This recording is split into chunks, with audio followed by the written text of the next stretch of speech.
Había orden judicial para detener al presidente Maduro. No se puede detener a alguien arbitrariamente. ¿Dónde están las causas probables para que se haya producido la detención? Sí, hay una detención ilegal.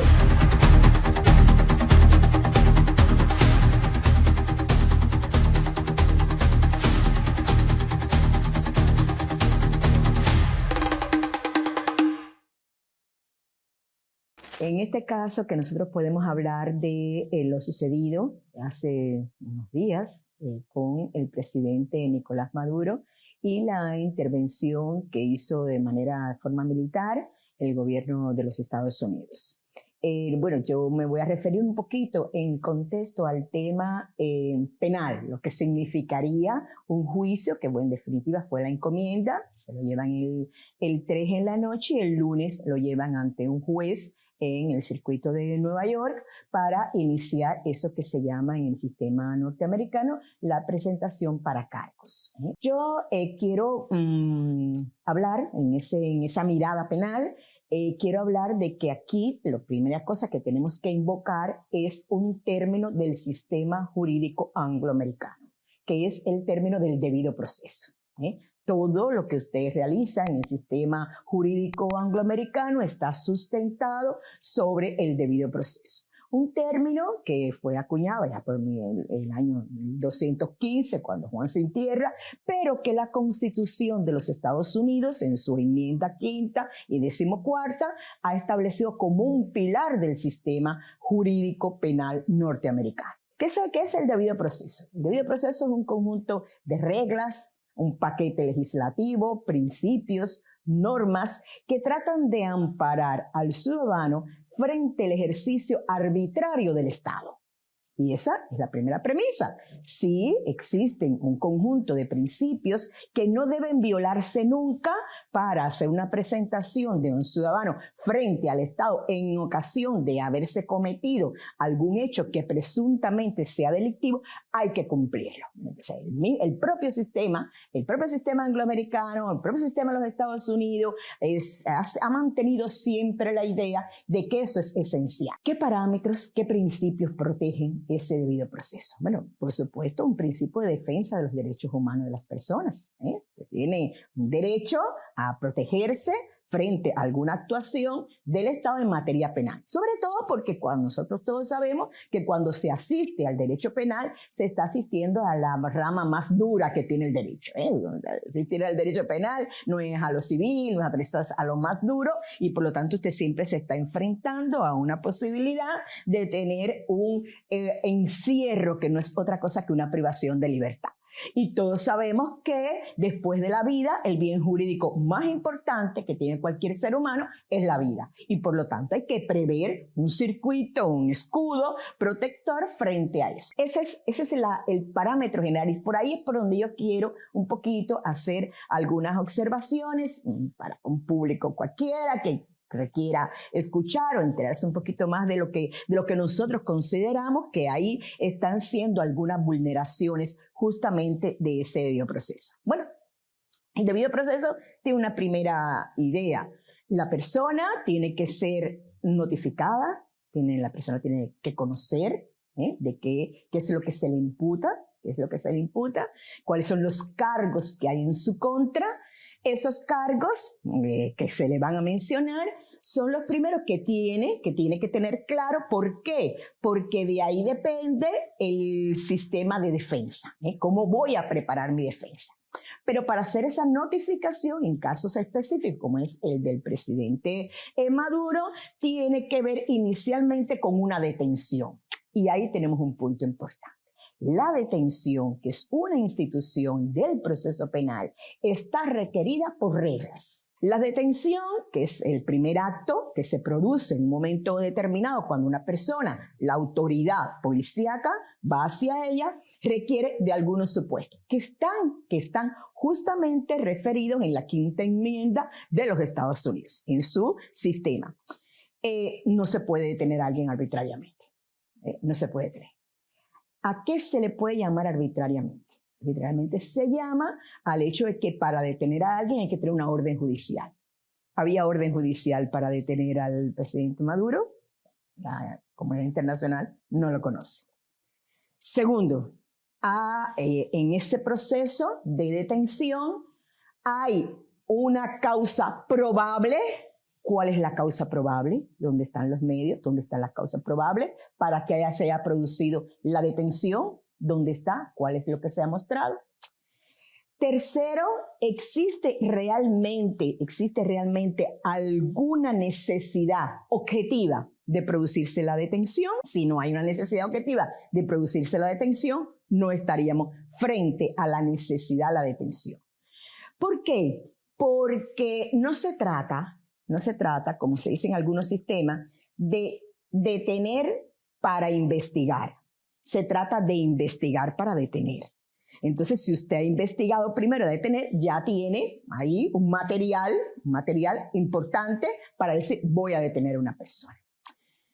Y después lo presenta. Porque esto a la notificación, y a esa primera idea de los cargos que se hacen. Ya dijimos que no hay una orden judicial, al menos no se ha exhibido una orden judicial alguna, no hay ninguna pretensión, hay un Estado extranjero que considera que una persona que ostenta por demás la condición de presidente puede ir a su país a extraerlo de allí y eso en ese momento se configura como una detención ilegal a todas luces. Primera regla de los Estados Unidos, usted tiene que tener una detención legal. Yo no sé si ustedes han visto, me gusta siempre hacer un poco de símil con las series. En las series que se ven de la televisión, del sistema angloamericano, usted ve que van a detener a alguien a una casa y hacen una fila, está todo el mundo para detenerlo, pero no se ha llegado a las 5 de la mañana. No se puede detener. Hace poco sacaron una serie muy interesante que se llama Inocencia. Desde las 3 y pico estaban todos los policías ahí para entrar en una casa para detener a un chico. Pero había que esperar la hora. Porque la detención tiene reglas de formas y de fondo. Y el sistema ha sido siempre con protección de los derechos humanos, al menos en su legislación, trata de ser protectora de esas leyes. Entonces, nos estamos encontrando frente a una detención a todas luces ilegal que se convierte, dicho desde la propia doctrina americana, como un secuestro legalizado. Entonces, todo eso nos lleva a un fundamento inicial ya de ilegitimidad, de ilegitimidad. Eso es un primer punto, eso tiene muchas consecuencias importantes.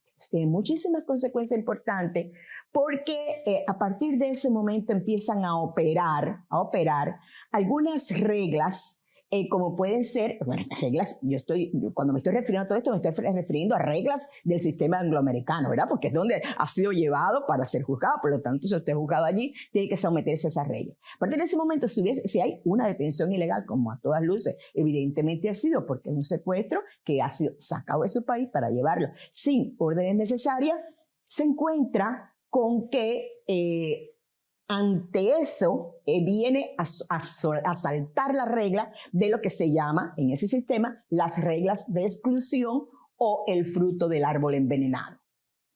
Si hay una detención ilegal, dice el propio sistema que a partir de ahí todo lo que se puede hacer en el proceso puede estar envenenado, es decir, puede ser ilícito. Hay precedentes interesantísimos en la doctrina norteamericana sobre eso, una detención ilegal, donde una persona confiesa, donde una persona le ocupan algo y después, bueno, la detención se comprueba que era ilegal y si es ilegal no pudiera ser.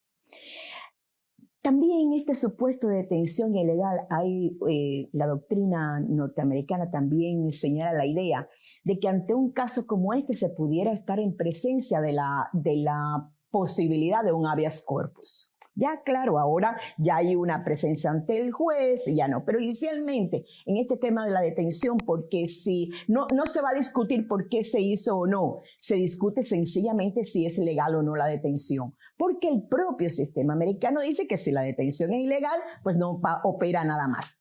¿Y por qué lo hace? Lo hace porque prefiere perder prueba, al menos en su diseño doctrinal, prefiere perder prueba antes de legitimar una acción arbitraria de la administración. Entonces, prefiero perder las pruebas en ese sistema de ilegalidad.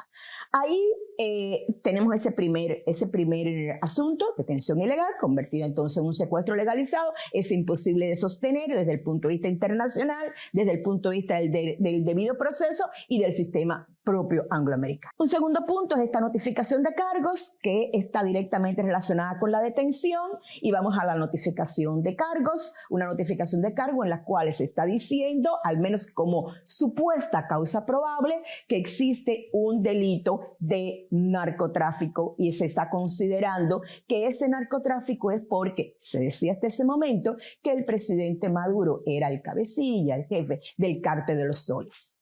Presentada la notificación, llevada a un juez, esta primera audiencia, se descarta la posibilidad de que exista el cártel de los soles. Si es así, se acaba la causa probable.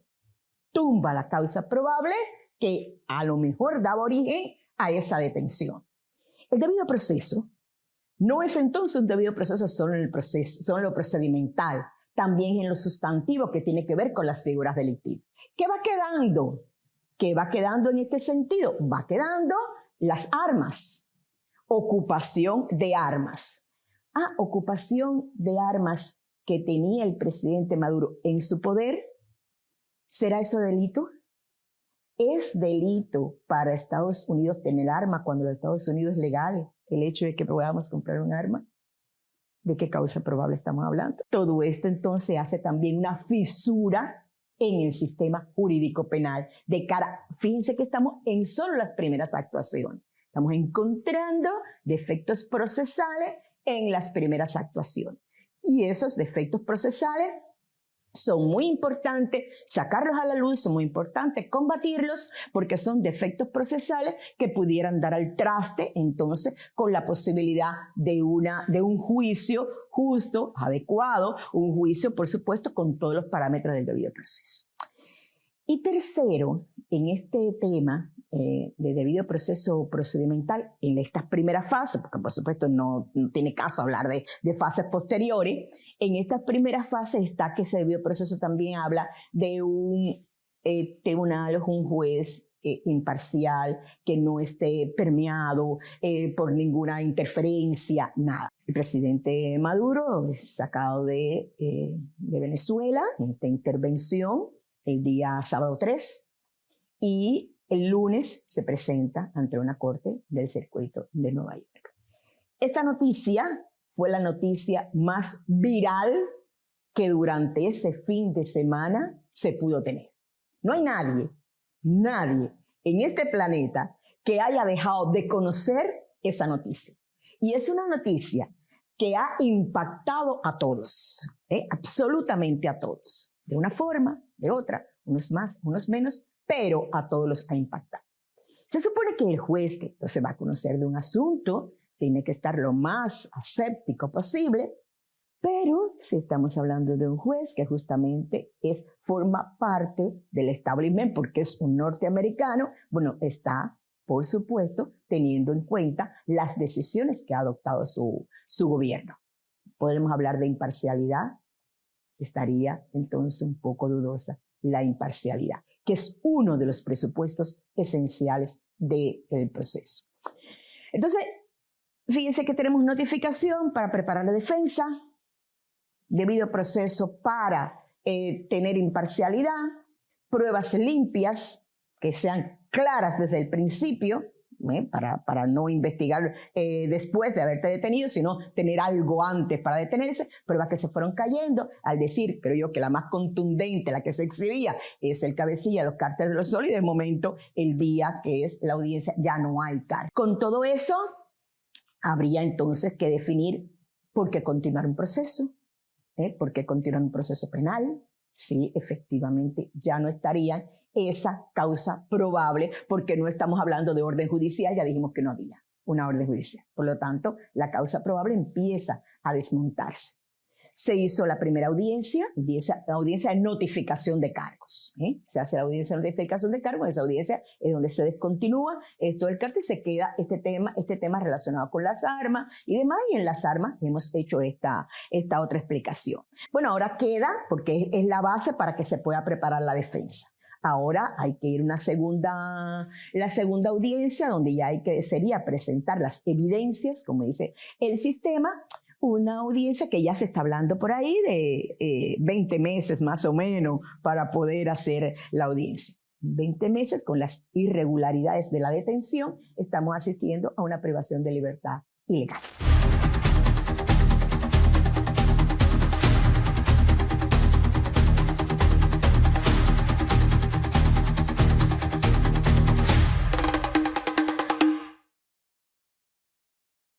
Bueno, es importante saber que en esa primera audiencia que yo comentaba, que se lleva ante el juez y que, bueno, se ha puesto su abogado para la defensa, se ha contratado, en esa primera audiencia el sistema angloamericano pide al imputado en ese momento que haga una declaración de culpabilidad o no, una declaración de culpabilidad o no.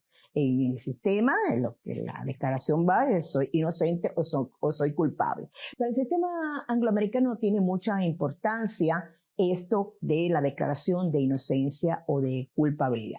La persona que es inocente, que se declara inocente, se está poniendo al servicio de la justicia para que le prueben lo que está diciendo que efectivamente he cometido como delito. Por lo tanto, la posición del presidente Maduro ha sido: yo me declaro inocente de esos cargos que aquí están ahora, incluso han salido algunos de ellos, como ya comentamos, me declaro inocente, pruébeme usted lo que usted dice que yo soy inocente. Y decía que era importante porque cuando la persona se declara en ese sistema culpable, no siempre el Estado cuenta con toda la prueba necesaria. Y tú te declaras culpable porque te están te están dando alguna posibilidad de componer el conflicto, de hacer alguna negociación. Declárate culpable de esto, nosotros te damos un beneficio, te damos un premio, y la justicia americana se basa mucho en eso. Yo siempre digo a mis alumnos que ese juicio que se realiza, que usted ve en las películas, es de 1% ínfimo de la justicia. La mayoría se compone por estos acuerdos de composición. O sea, yo tengo para ti esto, yo no tengo más, pero yo negocio contigo. Una justicia negociada. Por lo tanto, declararse inocente significa que la persona dice: sí, pruébamelo usted, yo no tengo nada que decir, no tengo que declararme en ningún sentido culpable de un hecho delictivo que yo no he cometido. Por lo tanto, no voy a negociar. Y eso es un claro mensaje de responsabilidad frente a la imputación que se está haciendo en esta primera audiencia.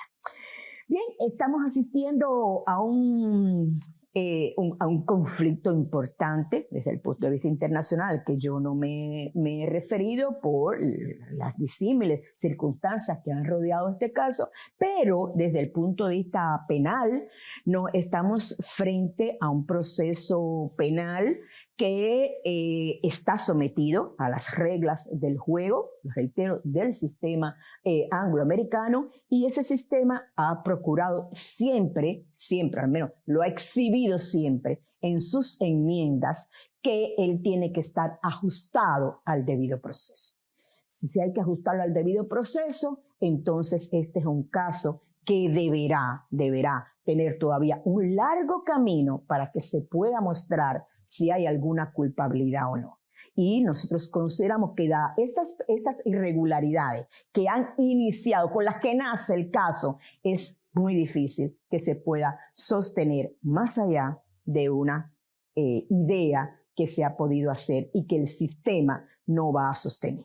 Entonces, confiemos en que esa justicia sea capaz, se lo hace en materia jurídico-penal, como dicen sus enmiendas del debido proceso, no le quede otra alternativa que en algún momento poner en libertad al presidente Maduro y que ese proceso termine en una absolución.